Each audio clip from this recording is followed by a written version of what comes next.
series tied in with the movie It's a Wonderful Life, one of my favorite movies. Last week we looked at the end of the conclusion of the movie. If you haven't seen the movie, it's a fantastic movie. I'd recommend you see it, not just for Christmas, but it's got a great story to it. George Bailey, who is played by Jimmy Stewart, is a fellow that was the owner of the Bailey Building and Loan Company in Bedford Falls. And he decided early on that he was going to be a part of that town and create something, help create something in that town, the community in that town.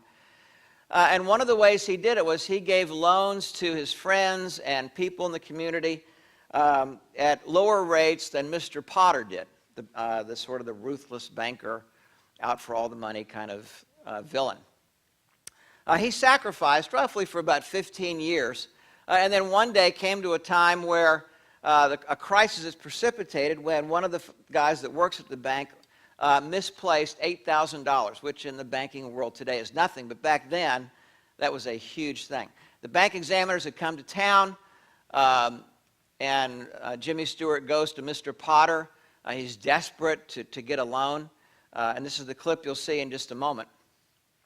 But to Jimmy Stewart, it looks like his life is over.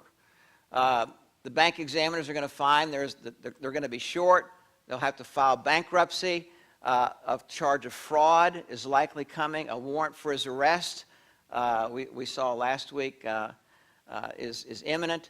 And it looks to George like everything that he had built was suddenly crumbling. And it was one of those moments that you'll see in here where his perspective just came down to all he could see was this one great problem that he could not solve. The problem was going to precipitate not just financial ruin, but shame for his wife and for his children. They were going to be destitute. The only thing he could see with his eyes was he had a life insurance policy, the equity of which was worth about $500. His perspective had come down so narrow that he really believed that his life would be of better value dead than alive. It is very easy for our perception of our value to be tied to our circumstances and to completely miss the true value that we have.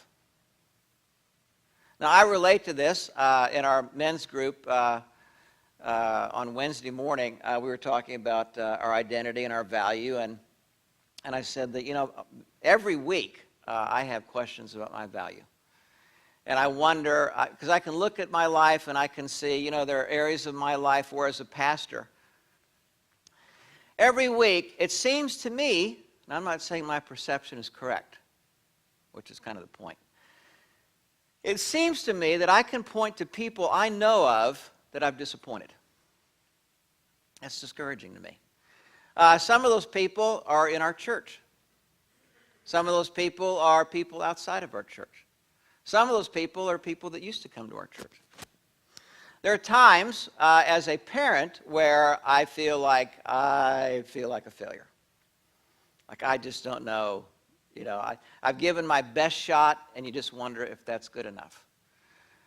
There are a lot of, and in the work I do here in our church, are things as well organized as I wish they were? No, that is just not one of my strengths. And we keep sort of stumbling over that same thing, as a church family.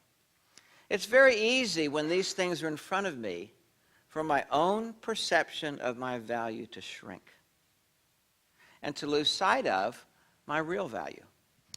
If you've seen the movie, you know what his identity to the town, his wife, and his kids really is. But you can see in this picture here, it has shrunk down to virtually non-existent, to where it seems reasonable to him, logical, important, that he take his life so at least his kids and his wife will have that $500 insurance policy. There are two approaches to life when it comes to our identity. That's what I'd like to deal with today. Number one, your real value is given, not earned. Your real value is given, not earned. 1 Corinthians 12 says there are varieties of gifts, spiritual gifts, but the same Spirit. Varieties of service, but the same Lord. And varieties of activities, it's the same God who empowers them all in everyone. To each is given the manifestation of the Spirit for the common good. In this particular chapter of Corinthians, what Paul does is he says to all the people in the church, each of you has been given at least one spiritual gift. And as if to sort of drive home the importance of that, in these verses he mentions God the Spirit, God the Son, and God the Father. As if to say, I want you to catch this. You have value because of what has been given to you. Already. You don't have to scramble for your identity. There's something that's already been given to you. Now, it's one thing to hear that. But it's another thing to rest on that. And to say, okay, wow, I'm already a person of value. As I walk out of here today, as I wake up in the morning, I'm already a person of value. You say, Seth, I'd like to live that way, but I don't seem to be able, that seems sort of elusive to me. What is it that goes on inside of us that makes that true? I think there's one big culprit, and that is our pride. Our pride that wants to say, look what I've done, and because of what I've done, now I have value. This is approach number one that we all take. I can earn my value, I'll have my value through what I do and how I can get the people in my life to relate to me. It's reasonable, it seems doable, and it's pleasurable when it works. And that is a very strong tonic. The problem with approach number one is that is a roller coaster ride. Up and down, up and down, up and down. It's one of the roller coaster ride is one of the things that led me to Christ. I'm tired of living on that roller coaster.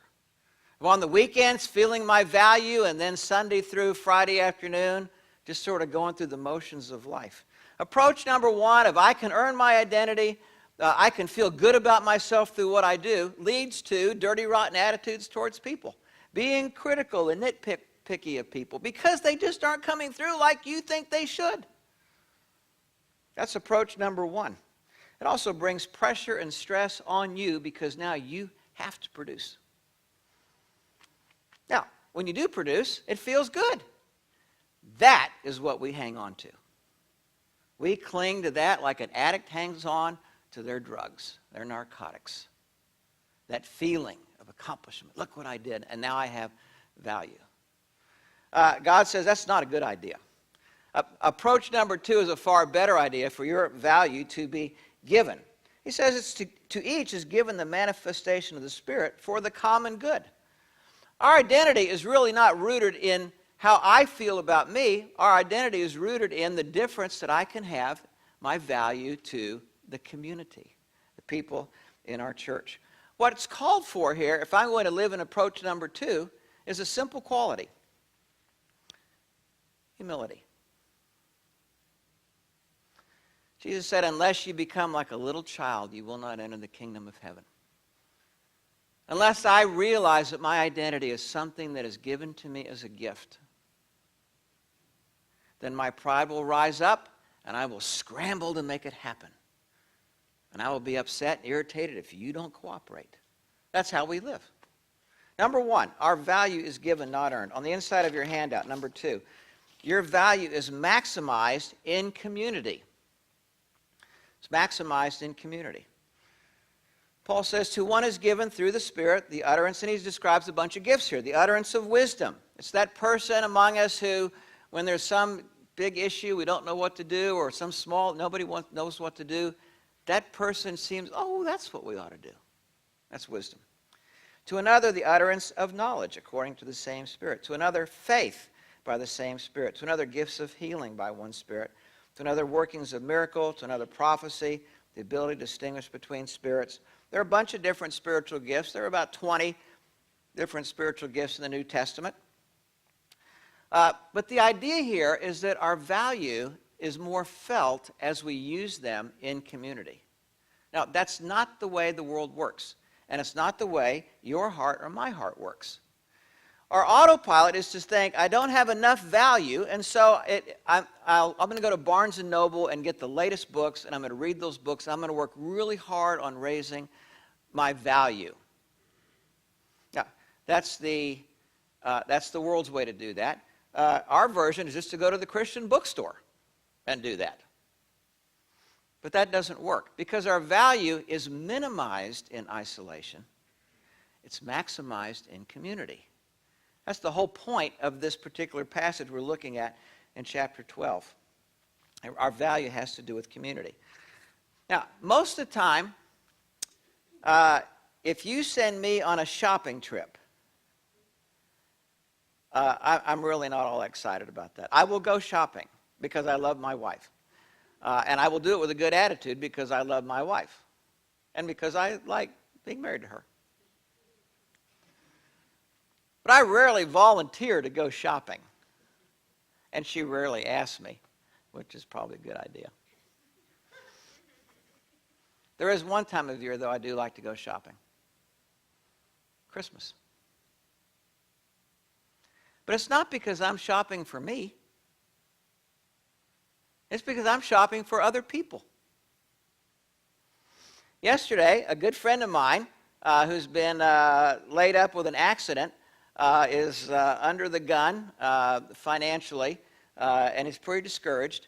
And yesterday, I had a great time. I went over to the Christmas tree lot over here on Irvine Center Drive and picked up a tree. Went to Target, bought a tree stand, bought 300 white lights, a star, and a nice wreath, and dropped it off at their place, went in and talked to them. I actually had fun shopping. That's rare. Why? Because my value is maximized in community. It's minimized in isolation. 1 Corinthians 12:11, all these gifts are empowered by one and the same Spirit who apportions to each one individually as he wills. Paul says our gifts are given to us, and our gifts are really not worth all that much unless they are empowered by him. Verse 12, for just as the body is one and has many members, all the members of the body, though many are one body, so it is with Christ. All of us in community are equated with a body. Each of us they're all kinds of members of the body, just like a body has many members. A number of years ago, Cole and I decided to run the OC Marathon, and I'd never run a marathon before. And I loved the race, but hated the training. It's the most boring thing to run for 2 hours or 3 hours. My longest run was 4 hours because I'm slow. But when I got to about running 15 miles for my long run, I was having problems with 2 toes. My left big toe and my right second toe. And it was painful to run. I never think about my toes. Christy has tried to tell me the value of getting a pedicure. That I should go with her to get a pedicure. Up to this time, I have resisted. You know what I fear the most about that? Is somebody will take a picture of me and it'll go on the web. That's my fear. I don't mind the idea of this. That's okay. But I'd rather it be sort of my little secret. Okay, that's just... But my 2 toes nearly brought my whole marathon experience to a halt. 2 toes. Those toes may seem obscure, or they may have seemed obscure to me up until that moment. Suddenly, those 2 toes needed attention. I went to the running store, and one of the guys there identified the problem. Never would have thought of this. He said, you know, when you're running that many miles, and he sort of insinuated at my age, but he did that very gently. He said, your feet are going to swell. And probably your toes, those toes are hitting the ends of your shoes. He said, you need to get shoes about a size bigger. I said, okay, done. I wore 9.5. I bought 10.5. With 2 toes that had black in them, I went out and ran the next, probably on Monday, ran about 6 miles. No problem. No matter how small the members of the body are, they're important. Number 3, your value is equal to everyone's. In one Spirit, we were all baptized into one body, Jews or Greeks, slaves or free, all were made to drink of one Spirit. Everybody in this room, if you're part of our church, is of equal value. You say, well, Seth, I want to believe that. And it doesn't feel that way. Now, why does it not feel that way? I think the number one culprit to look at is our pride. Because the first thing we do, and we do this without even thinking, is we compare ourselves to others rather than accept the fact that my value is already established and it's equal to everybody else in the room. Our pride wants to feel superior. And that is a pleasurable experience with which we hang on to tenaciously. And when we do, then what we do is we cut off the root of our real value.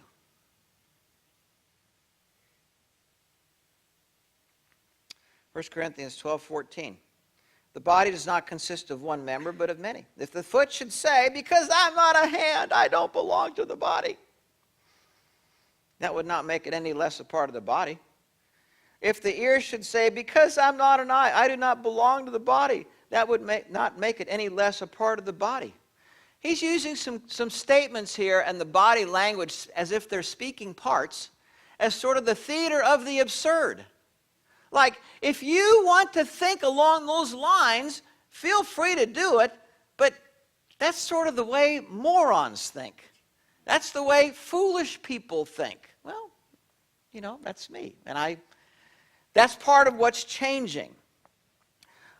For George Bailey, it's don't trust your judgment about how you see yourself.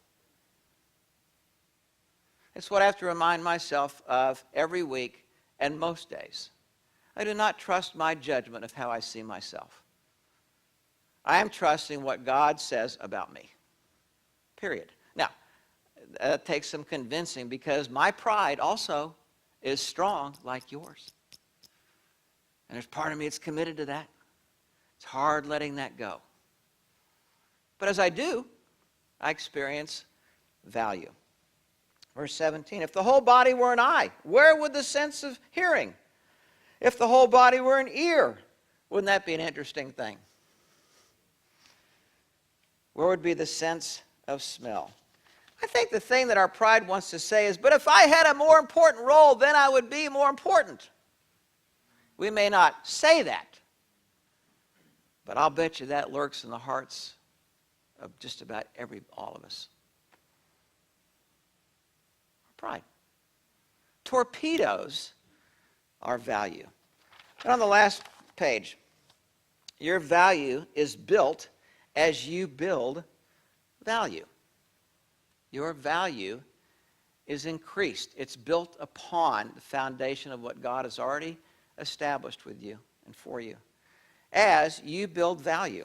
Last week we talked about we make a difference by the good that we do, and particularly, number 2, the attitude we convey. That's the biggie. And by the price that we're willing to pay. Now, George Bailey in this movie was a man who for about 15 years had done a lot of good in that town for people. And his attitude was one of, this is Bedford Falls, this is my home, this is where I want to live, I love our town. That was the attitude. And it just filtered out through his life among all the people. And he was willing to pay a price of some financial sacrifice. Paul says that the same is true in a church. Ephesians says, therefore, I therefore, a prisoner for the Lord. He was in prison while he was writing this particular letter. Urge you to walk in a manner worthy of the calling to which you've been called. Now, I grew up in a church where I heard this phrase, Walk in a manner worthy. What I thought it meant was I needed to shape up my personal life because I don't think I'm measuring up. And so I felt an amount of pressure and guilt, which I tried to fight off, and I was pretty good at fighting that off for a lot of years. That's not what he means at all here, as we'll see. Live in a manner worthy of the calling to which you've been called. Look where he goes with this thought. Verse 2. With all humility and gentleness, with patience, bearing with one another in love. Now, where does he go with living in a life worthy of the calling? He goes to not our personal life, our relationships. And then he says, here are the things I want you to think about. Aim for these 4 things. Humility. The idea is lowliness. Not that we're beating ourselves up or taking a low position. I just don't think about myself when I'm talking with you. Humility is not that smarmy, no, I don't want anybody to think. That's not humility. Humility is just, I'm thinking less about me and I'm thinking more about you. Gentleness is the word meekness. I'm not thinking about what somebody owes me or what somebody ought to do for me. I'm thinking about what I can give. Meekness and gentleness is the opposite of irritability. Irritability, on edge, taking up offenses. Patience is the third one. It's a great Greek word, macrothumia. It means a big mind, big-mindedness. Sometimes it's long-suffering is how it's translated. And the idea is sort of patience.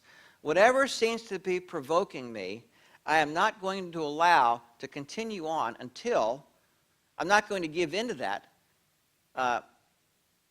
before I run out of patience.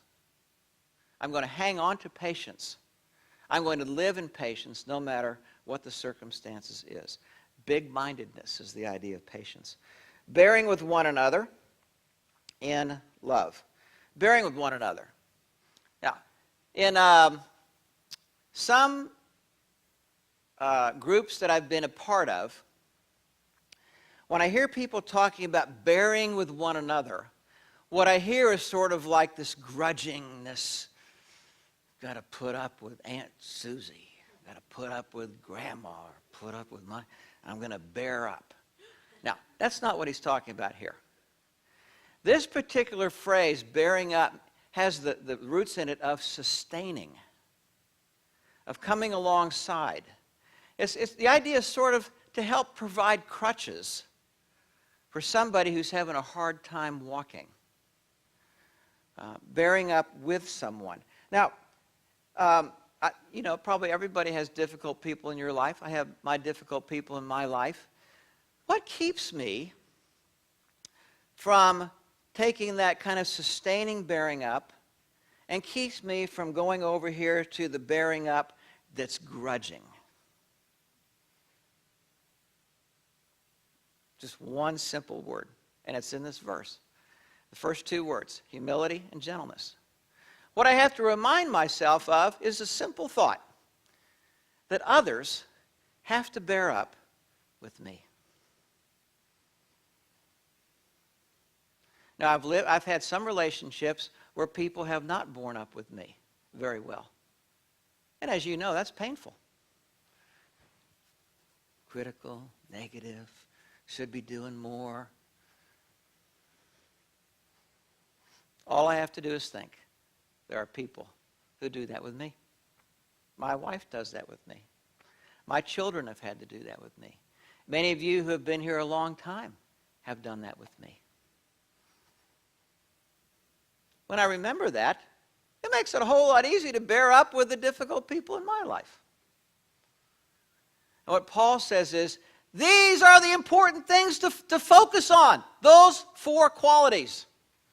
That's how you build value. That's what George Bailey did to build value in Bedford Falls. Then he finishes this little phrase here, verse 3, eager to maintain the unity of the Spirit in the bond of peace. That means when I come to church If you're a member of our church, you do not have the privilege of just coming in and thinking, what am I going to get out of today? And I'm going to sit back and I'm going to critique the music, and I'm going to critique Seth, and I'm going to critique the coffee. No. That's not how you build community, not as a consumer.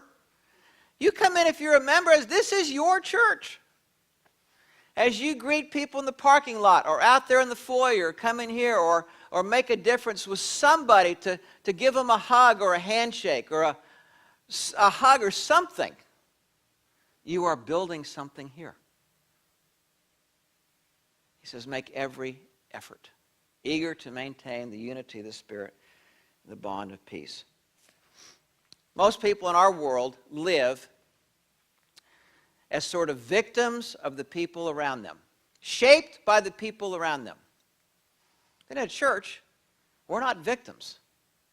If you're a member of a church, you are a shaper of those attitudes. You're a builder. That's what he says here. The unity of the Spirit, the bond of peace. Let me ask you a question. We talked about identity at the very beginning. Approach number 1. Try to earn it. Build it. Get the people to treat you that way. Go read the books. All of that is fueled by our pride. We want to feel like we did something. Now I've got it. Is that you? As you think about your life, how you live, is that the real hidden driver underneath? Or do you reckon, or are you more the second? You know, Seth, been there, done that. I'm here because of what Jesus Christ has done for me, period. I'm a person of value already. God loves me, and there's nothing I can do to add to that. I'm a part of his family. There's nothing. He wants me sitting at that table someday with him. There's nothing I can do to add to that. He gives me gifts to use for other people. Me? That's approach number 2. Let's pray together.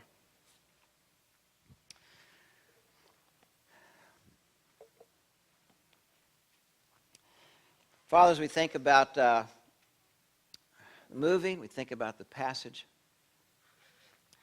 you have given us our value if we'll receive it. If we'll open the present humbly and delightfully, hear what you have to say, and particularly if we'll take out a gun and shoot our stupid pride.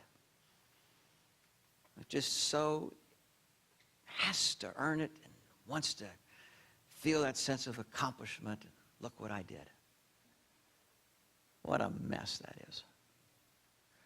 We thank you that you do love us, that your Son came and paid the ultimate price because he loves us, that you call us your children, and that you are delighted to do so as we come to you in simple humility, that we are a people of value already. Help us to live that way.